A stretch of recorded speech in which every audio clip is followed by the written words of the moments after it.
Hi guys, welcome to the Bonsai Life. I just want to show you my techniques of making roots of desert rose. I'm trying to make my roots floating nicely. So I'm not growing desert roses classically with mishmash roots system, but I want my roots to go nicely radially, and I want my roots to copy the branches. So usually I cut the bottom of the desert rose and the upper part, and I'm just developing my trunk to get the thick trunk with the nice roots. So this desert rose was about a week outside, so I cut some of the roots between. It was growing on the top of the lid. So now I will change on this foam. I usually make out of foam or out of something like this. So now I will attach it on the foam, and with the pieces of the wire I will just I will make some hooks, so I will attach the roots nicely and they will develop where I want. So this is the first one that I measured for the different rows, and now we will make a new one out of this, and then later I will show you how I will plant it, how I will plant them. So now I will make a circle like this out of this part. So first I make a classic circle,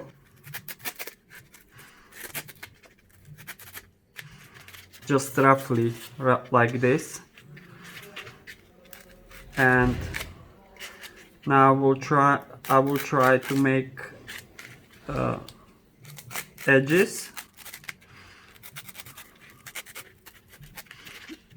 It doesn't have to be perfect, because later on you will have to do it again and again, and every time you will have to make a slightly bigger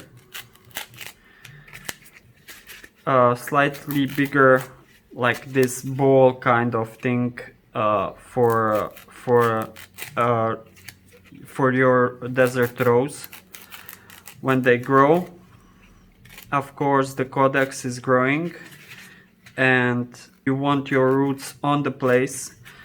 Later on, when the desert rose become that thick and that big, that like you will not need something like this anymore. So she will be like totally cool with just a soil.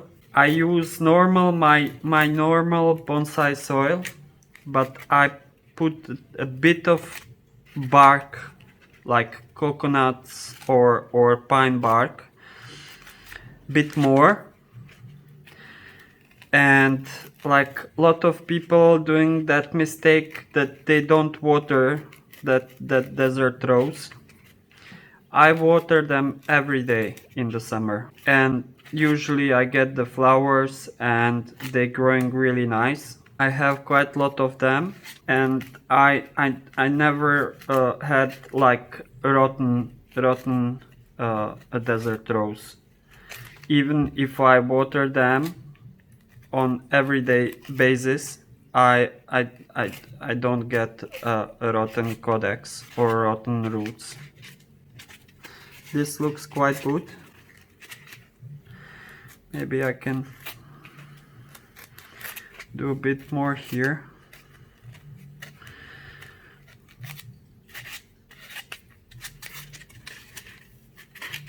And now it will be just important to fix the roots on the foam, and that I will show you in a second when I plant the roses. So now I cut a wire, and now I will just attach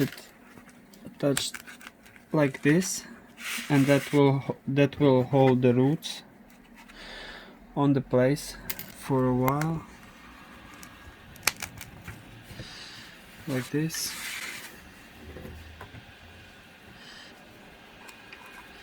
So I want my roots quite straight for now.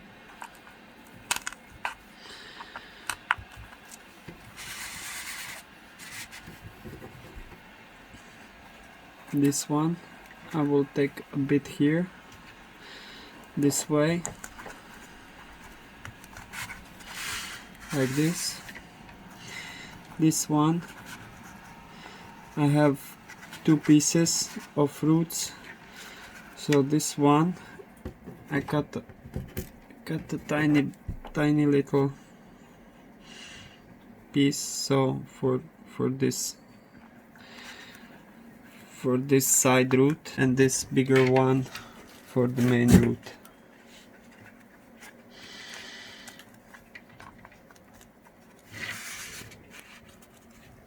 This one I will just leave to grow, but basically this is it. Now we'll plant the desert rose, and on the end I will show you one more trick, one more little tiny trick what I do when I plant it in the pot.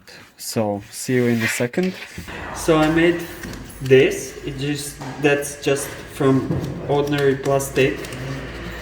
I made a size just to fit on the edges of the pot where I will have my adenium. So now we'll just fit this around, or I can put this later on.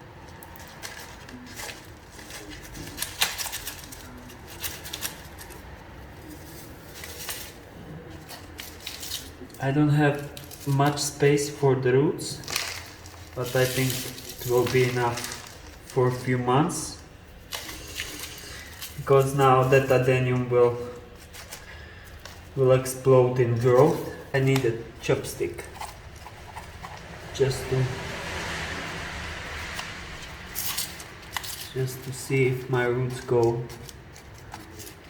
direction I want, and I don't want my roots to be curved. So I will fill the pot, but gently. I don't want my roots to be damaged in any way. So I'm putting the soil like really gently. Soil will fall down anyway. When I start watering, I will have my soil on place.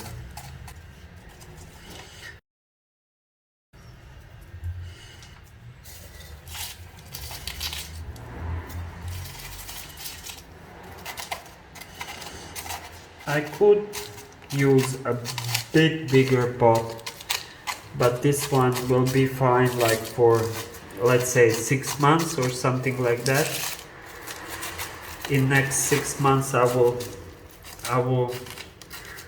replant the desert rose, because it will be much bigger than my foam thing what did I make for her. Now I will put this around.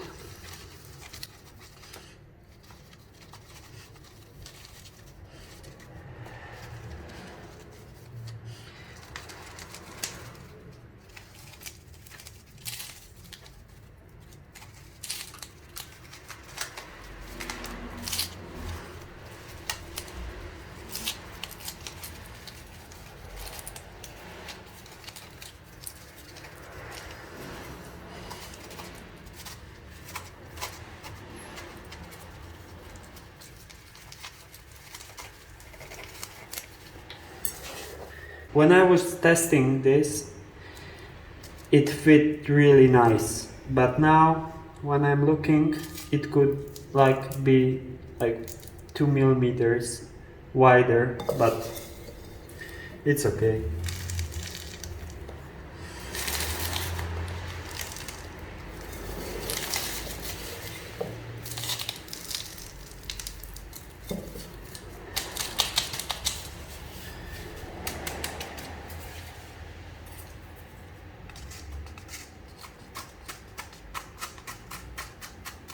So this will help to cover the roots for the beginning. So I have the roots covered till they start to grow.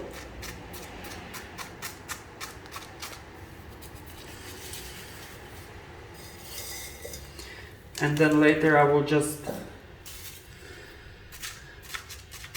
pull this off, expose my roots to partially to the sun, and that's it. I will not the water first day, but just like next few days, let's say 4 or 5 days, I will just mist the trunk. So every day in the morning, little bit, mist the trunk, just not to let the water to totally run through. Just a little bit misting for a few days, and then in, let's say, 4 or 5 days I will normally water the like any other tree, and it will totally explode in growth. So I just wanted to show you all desert roses that I repotted. So this was the first one. It's actually looked the best. This one already have all the leaves and everything growing. And then the second one was this one. That's the somalens. These desert roses grow very tall, and they're not as thick as these. They have that huge codex, but not that big as these ones. And this is quite rare one, but not rare as this one. This is Ethiopian one, and I cut bottom part and the upper part. This is the upper part. This is arabica. I cut the bottom part and upper part. This is the upper part of arabica, and this is the upper part of Ethiopian desert rose. This is that one, and as you can see, it's have totally different kind of leaves than this one. This is classical Adenium obesum, and this one is arabica, and you can see it's have circle leaves. It's have totally different leaves, this one. And this one, somalens, have thin long leaves. It usually have like a red flower, but it's not like that have to be. There are all different kinds of flower colors. This is my way of doing desert roses. I hope you'd like it. If you like the desert rose video, please thumbs up, like, share, subscribe, and see you next time, guys. Bye bye.